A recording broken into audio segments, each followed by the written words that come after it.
Hello, myself Namisha Goswami. You are welcome in online lectures of coupling.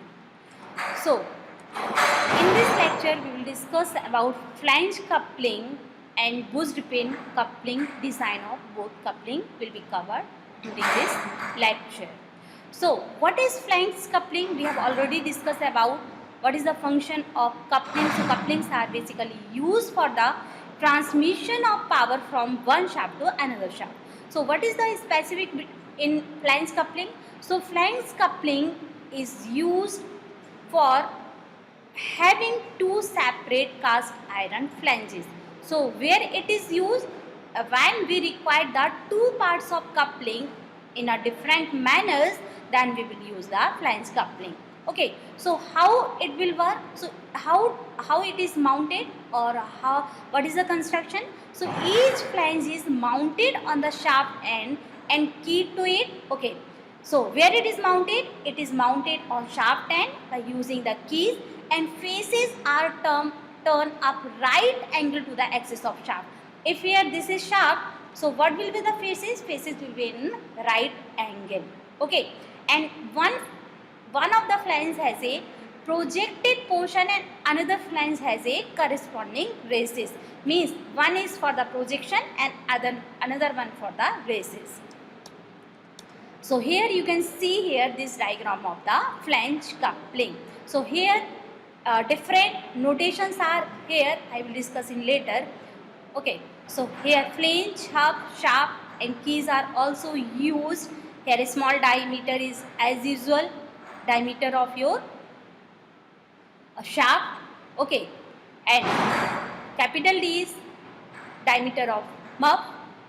Okay, and D2 is diameter of your flange.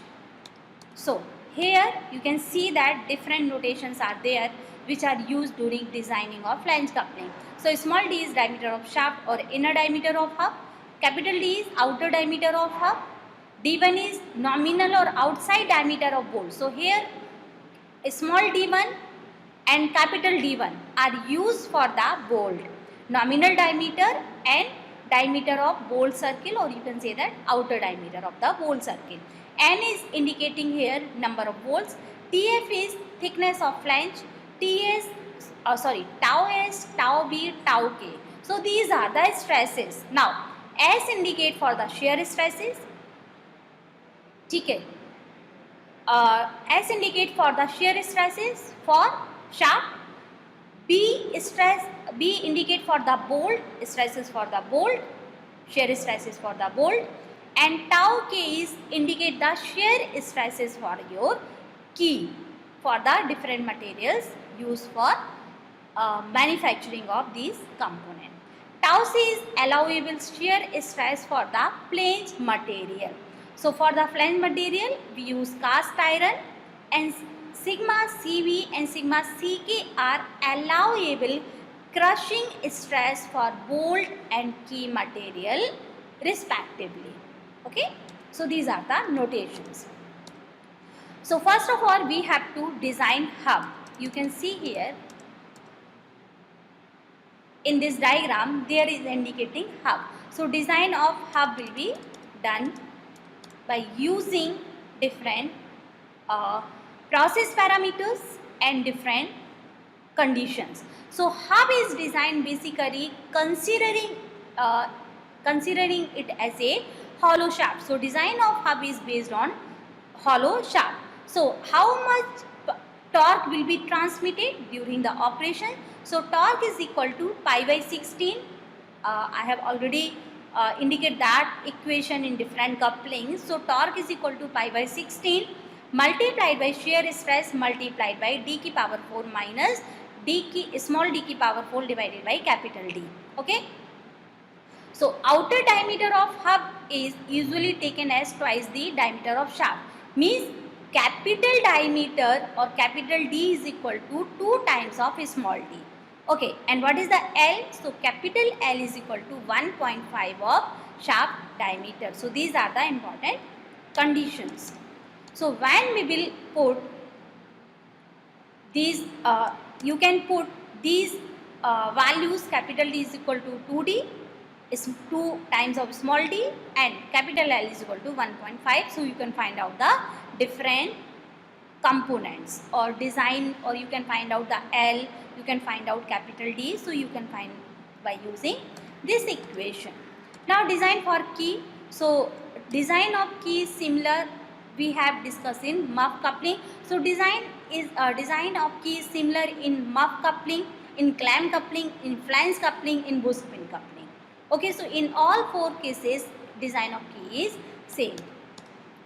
So design for flange. So design of keys we have discussed already. So here we will design for the flange. So where flange is used? Flange is a junction of hub under shear while transmitting the torque.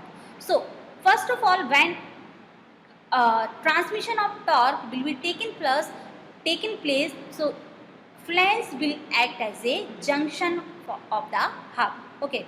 So what is the T? Capital D. So you can see here T is equal to circumference of hub multiplied by thickness of flange. Why circumference? Circumference multiplied by your thickness of flange. So this is equal to area multiplied by shear stress multiplied by d by 2. So what is the d by 2? This is the radius of hub. So here I have put this value. So you can put in mathematical form. What is the circumference? Circumference is equal to 2 pi r or simply pi into capital D multiplied by TF, thickness of flange, multiplied by shear stress of flange, multiplied by d by 2. So this is equal to pi d square by 2 multiplied by TC, tau C multiplied by TF. So this is the mathematical equation you can use to find out any data for transmission of torque. Now design of bolts. Okay, so bolts, we have already discussed that bolts are subjected for the shear stress due to transmission of the torque, and number of bolts are also depend on diameter of shaft and pitch circle diameter of bolt. Okay, so pitch circle diameter of bolt is taken as 3 times of shaft diameter. So what will be the load on each bolt? Okay, what is the load? Load means force. Force is equal to area into stresses. So area is equal to pi by 4 d1 ka square multiplied by shear stress act on bolt. Okay, so this is the load on each bolt, or you can say that force on each bolt. Now, so total load on all bolts is equal to load on 1 bolt multiplied by number of bolts used during the operation. So this is equal to pi by 4 d1 ka square multiplied by tau b multiplied by n. Okay, n. So this is the total force obtained during the operation. Okay. Now next is how much amount of torque may be transmitted. So torque is equal to load, total load multiplied by d1 by 2. Okay. So capital T is equal to, torque is equal to pi by 4 d1 square multiplied by tau b shear stress for bolt multiplied by number of bolts multiplied by d1 divided by 2. So you can see here what is d1? d1 is pitch circle diameter of bolt, or you can say that outer diameter of bolt. So you, from this equation you can find out root diameter of bolt, you can find out by using this equation. So design of bolts. So design of bolts is equal to, okay, so bolts are again suffer by shear stresses and crushing stresses. So we have discussed about the shear stresses. So here we will design also by using the crushing stresses. Okay, so what is the area resisting required for the crushing of bolts? So this is equal to number of bolts multiplied by d1 into Tf, and crushing strength, or you can say that crushing force. Okay, crushing force for the resistance of breaking. So this is equal to area multiplied by sigma c into b. So this is the crushing strength of bolt, right? So torque is equal to again crushing strength or simple force multiplied by d1 by 2. So by using this torque equation you can find out induced crushing stress in bolt, or you can by finding the crushing stress you can check the condition whether it is okay or not. Next is Bush-Dipin flexible coupling. So Bush-Dipin flexible coupling is also a modification of rigid type of flange coupling. We have already discussed a flange design of flange coupling. Okay. So the coupling bolts are known as, in this case, Bush-Dipin flexible coupling bolts are known as pins. Okay. So the rubber or leather bushes are used over the pins. When we use the pins, so either the rubber or leather bushes are used over these pins. Okay, and here again two parts of couplings are dissimilar in construction. Both are not in the similar in construction. So there is no rigid connection between them. Okay, so they are flexible. You can change time to time. So for the drive takes place through the medium of compressible rubber or leather bushes. So power transmission takes place through the medium. What is the medium? Medium used here, compressible rubber or leather bushes. So that's why these type of couplings are known as Bush-Dipin couplings. Okay. So here you can see that this diagram. Over we have used brass bush of 2 mm. Here flange is also used, right? Rubber bushes are used. You can see that it is indicating by the dotted line. So this is the diagram for the Bush-Dipin flexible coupling. So what are the notations for the Bush-Dipin coupling? So before notation, here you can see that the bearing pressure on rubber or leather bushes and it should not be exceed by 0.5 Newton per mm square. So this is the maximum pressure limit for your rubber or leather type of bushes. Okay. So here now is notation. So small d is for the length of bush in flange. You can see in this diagram. Small length is length for the bush. Okay. D2 is diameter of bush. PV is bearing pressure on bush or pin. N is equal to number of pins used during the designing of Bush-Dipin flexible coupling, and capital D1 is diameter of pitch circle. You can see that pitch circle diameters of pins. So here, first of all, bearing load. So load is equal to pressure multiplied by area. So area is equal to D2 into L and pressure is indicated by the PB. Okay, bearing pressure. Total bearing pressure multiplied by, so how we will get the total bearing pressure?